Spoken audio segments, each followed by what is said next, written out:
Hi students, welcome to Rise. In Botany, today we'll discuss a simple tip and trick for you. That is, the chapter is Respiration in Plants. In respiration in plants, we have the two cycles will be there. That is glycolysis and Krebs cycle.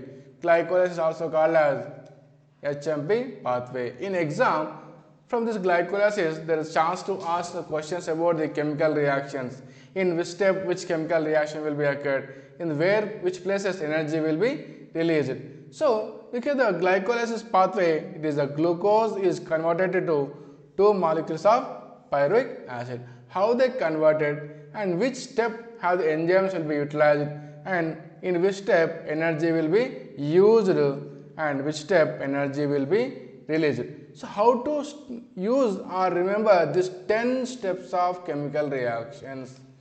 We have a lot of confusion here. In which step what will be occurred? So, to remember these 10 steps of chemical reaction, the tip for you, the tip is here, look here, G square, F square, T cube, that is P cube, G square, G, G, F, F, T, T, T, and P, P, P. So, what is the G, G? The first step, glucose is converted to glucose 6-phosphate, and the first is glucose to glucose 6-phosphate. Next, fructose 6-phosphate to fructose 1,6-phosphate, glucose to glucose 6-phosphate, glucose 6-phosphate to fructose 6-phosphate, and fructose 1,6-phosphate. Next, 3 triose phosphates, glycerolate 3-phosphate, 1,3-bisphosphoglyceric acid, and 3-phosphoglyceric acid, and end 2 molecules of 2-phosphoglyceric acid and phosphoenol pyruvate. At last, 2 molecules of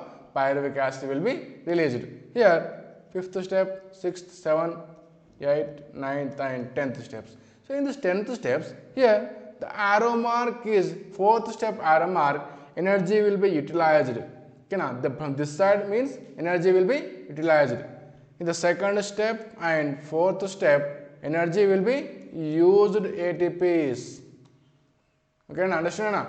And here 7th and 9th step, ATP, 5th, 6th and 9th step. 6th and 9th step, energy will be released. The ATP will be released outside. So, this is the most important tip for in glycolysis. That is G square, F square, T cube and P cube. The arrow marks are represent to in which step energy will be released. Thank you.